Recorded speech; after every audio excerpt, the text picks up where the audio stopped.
বেশি দামি কিছু রান্না না করে বুদ্ধি খাটিয়ে সস্তার জিনিস সুন্দর করে রান্না করলাম। হ্যালো ফ্রেন্ডস, নমস্কার, গুড মর্নিং সবাইকে। ইলার ভ্লগে স্বাগতম। কেমন আছেন সবাই? আশা করি ভগবানের কৃপায় ভালোই আছেন। আমিও তো অনেক ভালো আছি। ইলার ব্লগে আরেকটি নতুন ব্লগ ভিডিও নিয়ে চলে আসলাম আপনাদের জন্য। এই তো আমি কিন্তু এখন মাছের ডিমের চচ্চড়ি করব, রুই মাছের ডিমের। কারণ এর কয়েকদিন আগে রুই মাছের ডিমের তরকারি রান্না করেছিলাম, সেখান থেকে কিন্তু একটু রেখে দিয়েছিলাম। কারণ এক প্যাকেটে অনেকখানি ডিমই ছিল। ওই যে আজকেও দেখেন প্রায় এক বাটি ভর্তি ডিম। আর ওই দিন রান্না করছিলাম আরও অনেকটা বেশি, কারণ শাশুড়ি মা আবার কিন্তু এই ডিম একটু খণ্ড খণ্ড খেতে ভালোবাসে, সেই জন্য কিন্তু ওই দিন খণ্ড খণ্ড করে রান্না হয়েছিল, অনেকখানি ডিমই ছিল। আর আজকে কিন্তু তার চাইতে অনেকটাই কম, তারপরও দেখেন অনেকগুলা ডিম এখানে। আর এইভাবে আমার ডিমের চচ্চড়ি রান্না করলে খুব ভালো লাগে, শুধু বেগুন দিয়ে, আর কাঁচামরিচ একটু বেশি দেওয়া হয়েছে। আর ডিমের চচ্চড়িটা কিন্তু দারুণ টেস্টি হয়েছিল। এভাবে রান্না করলে খুবই ভালো লাগে, আমার তো খুবই ভালো লাগছিল, একদমই মজা হয়েছিল। আর এই যে একটা ভর্তা, এটা হচ্ছে কচুর ভর্তা। এখানে কিন্তু অনেকগুলা রসুন, পেঁয়াজ, কাঁচামরিচ, কালো জিরে সব কিছু দিয়ে দেওয়া হয়েছে। এই তো তারপরে রান্না করছি হচ্ছে পুঁটি মাছ। অনেকটাই বড় বড় কিন্তু পুঁটি মাছ। এই পুঁটি মাছ কিন্তু ভালো, অনেক খেতে কিন্তু দারুণ টেস্টি। এগুলো আমি যে অর্ধেকটা দিয়ে দিলাম, অর্ধেক ভেজে নিব, তারপরে কিন্তু আর অর্ধেক পরে দিয়ে দিব। আর আমি আজকে একদম বেশি দামি জিনিস রান্না না করে কিন্তু বুদ্ধি খাটিয়ে সস্তার জিনিসই সুন্দর করে রান্না করলাম। কারণ ওই যে ডিম ছিল, ওইটা কিন্তু আমি ফ্রিজে রেখে দিয়েছিলাম যে পরে রান্না করব। এই তো একটু বুদ্ধি খাটিয়ে রান্না করলে সব জিনিসই কিন্তু ভালো হয়, সস্তার জিনিসও কিন্তু অনেকটাই ভালো হয়। কারণ আজকে কিন্তু বড় কোনো মাছ আমি রান্না করতেছি না, শুধু এইগুলাই রান্না করতেছি। এগুলাই কিন্তু আমার খেতে ভালো লাগবে, আর সবাই খেতে পারবে, কারণ পুঁটি মাছ তো একটু বড় বড়ই, একদম ছোট না কিন্তু। সেই জন্য ছেলেও খেতে পারবে পুঁটি মাছ, একটু যদি মনোযোগ দিয়ে বেছে বেছে খায় তাহলে খেতে পারবে। আর মাছের ডিমের চচ্চড়ি তো আছেই সাথে, খেতে খারাপ লাগবে না। এই তো মাছগুলো কিন্তু আমি এখন সুন্দর করে ভেজে নিচ্ছি, একটু ভেজেই নেব, তা না হলে কিন্তু খেতে তেমন আমার বেশি ভালো লাগে না একটু ভাজা না হলে। আর পুঁটি মাছ কিন্তু সবাই বেশি ভাজা পছন্দ করে না, আমাদের বাসার সবাই কিন্তু বেশি পছন্দ করে না ভাজা, কিন্তু আমার একটু ভাজা হলেই ভালো হয় খেতে। এই তো এই কয়েকটা কিন্তু ভাজা হয়ে গিয়েছে, ওই যে অনেক সুন্দর করে কিন্তু ভেজে নিয়েছি। আর বাকিগুলোও এখন দিয়ে দিচ্ছি, ওগুলোও কিন্তু ভেজে নিব।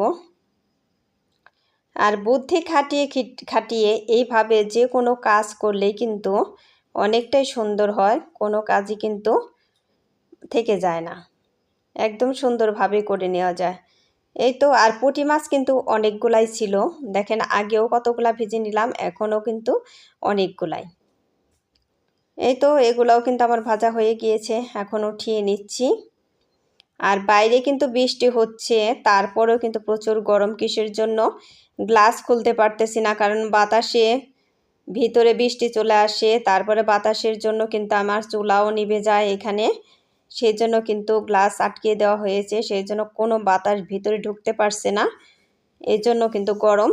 আর আমি ফ্যানও চালাইতে পারতেছি না, কারণ ফ্যান চালাইলেও কিন্তু গরম ভাপ লাগে, সেই জন্য কিন্তু রান্না করে সব সময় ফ্যান চালাই না, যখন রান্না না থাকে তখন কিন্তু ওই যে সবজি কাটার সময় ফ্যানটা চালিয়ে বসি।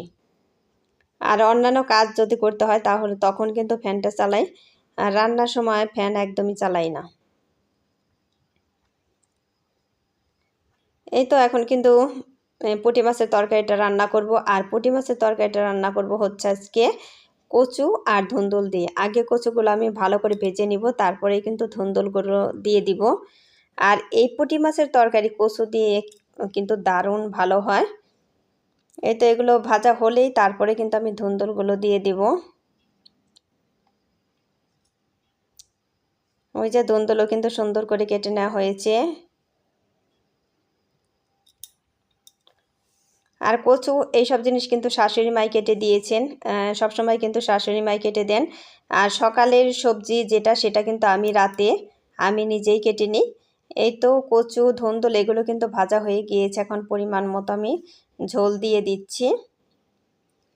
তারপরে কিন্তু হাই ফ্লেমে জালটা দিয়ে নেব। আর এদিকে একটা কিন্তু আমি ডিম ভেজে নেব। ওই যে বড় মেয়ে, ও কিন্তু ডিম ছাড়া রুটি খেতেই চায় না, সেই জন্য একটা ডিম পোস্ট করে নিব। ডিম পোস্ট, তাও ওই যে ডিমের কুসুমে কিন্তু রস থাকতে হবে, এরকমভাবে ভাজতে হয়। একদম সাবধানে উল্টাইতে হয় যাতে রসটা বের হয়ে না যায়, আর একদম শক্ত করা যাবে না। এই তো আমার ডিম ভাজাটা কিন্তু হয়ে গিয়েছে। এখন এই যে মাছগুলো দিয়ে দিলাম, অনেকগুলা কিন্তু মাছই এখানে।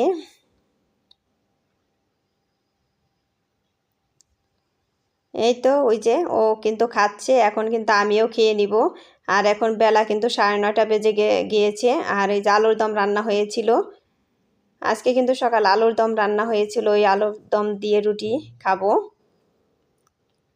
আর আলুর দম দিয়ে রুটি খেতে কিন্তু সবারই মনে হয় ভালো লাগে, আমার তো একদমই ভালো লাগে। এই যে সব কিছুই কিন্তু রেডি হয়ে গিয়েছে, রান্না বান্না সব কিছুই কিন্তু সুন্দর রান্না হয়েছে। আর ডাল কিন্তু এখানে কালকের ছিল, আর এই যে একটা সবজি, আর এই যে শুকনা ডাল আছে অনেকখানি, আর এই যে একটা কচু ভর্তাটাও দারুণ টেস্টি হয়েছিল। এই তো রান্না বান্না সব কিছুই কিন্তু শেষ হয়ে গিয়েছে। এখন আমি চুলাটা একদম ডিপ ক্লিন করে নেব, কারণ অনেকটাই এর মধ্যে ময়লা হয়ে গিয়েছে। একদম সুন্দর করে পরিষ্কার না করলে কিন্তু হবেই না। আমি কিন্তু আগে ভিম বার দিয়ে লেবু দিয়ে ভালো করে পরিষ্কার করে নিয়েছি।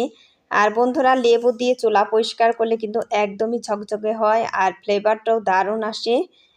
আপনারা দেখবেন একবার ট্রাই করে, যে লেবু দিয়ে ভিম বার দিয়ে ভিনেগার দিয়ে এগুলো দিয়ে পরিষ্কার করলে না একদমই ঝকঝকে হয় চুলা। আমি তো মাঝে মধ্যে লেবু, ভিনেগার, ভিম বার এগুলো সব কিছু মিশিয়ে দিয়ে কিন্তু পরিষ্কারটা করি, খুবই ভালো হয়, চুলা পরিষ্কার হয় দারুণ। আমি এখন সবটুকু কিন্তু একদম সুন্দর করে পরিষ্কারটা করে নিচ্ছি। আর বন্ধুরা, একটা লাইক দিয়ে ভিডিওটি কন্টিনিউ করবেন, আপনাদের একটা লাইক আমার ভিডিওটিকে এগিয়ে যেতে সাহায্য করবে। আর ভিডিওটি স্কিপ না করে পুরোটাই দেখবেন, আশা করি ভগবানকে পায় অনেক ভালোই লাগবে। আর আমার চ্যানেলে নতুন হয়ে থাকলে একটা সাবস্ক্রাইব করে পাশে থাকা বেল আইকনে ক্লিক করে দিবেন, তাই নোটিফিকেশন চলে যাবে সবার আগে আপনার কাছে। আর ভিডিওটি যদি একটুকু ভালো লেগে থাকে তাহলে বন্ধুদের মাঝে শেয়ার করে দিবেন। এই তো আমার চুলা একদম ঝকঝকে হয়ে গিয়েছে, ঝকঝকে করেই কিন্তু পরিষ্কার করে নিয়েছি।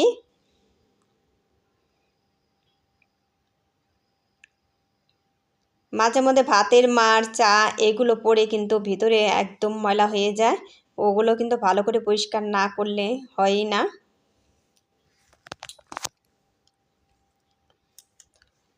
এই তো একদম আমার সব কিছুই কমপ্লিট হয়ে গিয়েছে, রান্না বান্না, চুলা পরিষ্কার করা। এখন এই যে থালা বাসনের দিক দিয়ে গুছিয়ে নিচ্ছি। এগুলো তো আমাদের নিত্যদিনের কাজ, এগুলো তো প্রতিদিনই করতে হয়, প্রতিদিন না করলে কিন্তু হয় না, কারণ সব দিন যেহেতু খেতে হয় তাহলে তো থালা বাসনও গুছাইতে হবে। যাই হোক বন্ধুরা, আমার ভিডিওটি যদি একটুকু আপনাদের ভালো লেগে থাকে তাহলে লাইক, কমেন্ট, শেয়ার করে দিবেন, আর বন্ধুদের মাঝে ভিডিওটি শেয়ার করে দিবেন। আর বন্ধুরা, সবাই ভালো থাকবেন, সুস্থ থাকবেন এই কামনা করে ভিডিওটি শেষ করছি।